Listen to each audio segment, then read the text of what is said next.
So, welcome back to another video and welcome back to Psalms 71.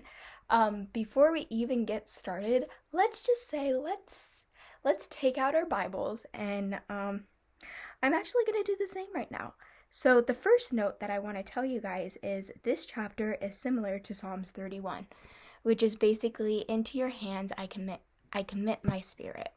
And some verses that I have highlighted is, in you, O Lord, do I take refuge.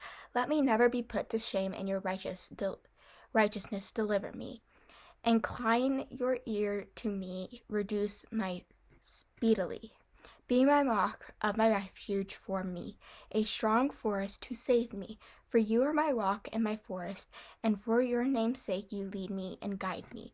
So this chapter is basically talking about where David is talking about how the Lord, in 31, how the Lord is not key points, his refuge, a rock, a strong forest, God who will guide me, and all of that. It's a bit of a long chapter.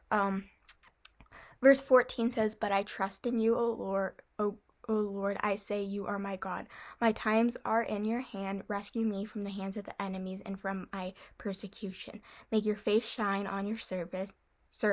Save me in your steadfast love. O Lord, let me not be put to shame, for I call upon you. Let the wicked be put to shame. Let them go silently to Shalom. Let the lying lips be mute, which speaking icily against the righteous in pride and contempt." I normally don't read, but looking back prior to filming this, I wanted to read a little bit about 31 because 31 was a blast from the past. So, yeah. So with those kind of verses in mind, let's get into 71. So 71 verse 2 is saying, "Save me, O Lord, give me your ear." If we look back at verse 2 and 31, it's the same but a little bit different. So that's why those two psalms are similar. And I would almost say it is a messianic psalm, but it doesn't meet the criteria because there are some things missing.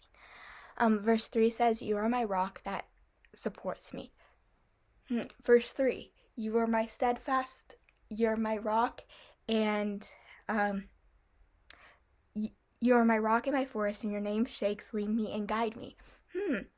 Sounds pretty familiar. I feel like there's so much similarities, but also it's just a really good encouragement and something you need to hear when you're down in the dumps. 4 through 6 says, "Save me, you are my hope, my trust, Lord." So David is having hope in the Lord. Verse 12 says, "The Lord is never far from us. He is with us everywhere we go." So that is so true, and I've been going through a little bit of a difficult time with my mental health.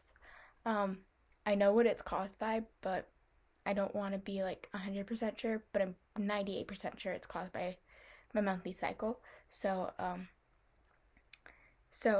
But I've been really leaning on him, and it's been very, very beneficial. So some other notes are the author is speaking from the point of age. This chapter is the cry of every believer who is living in a fallen world. So that's why it is so close to 31. And I really just, reading this and then looking at these notes, I'm like, this is 100% true. And I just really love this chapter of encouragement. So thank you so much for watching, and I will see you in 72.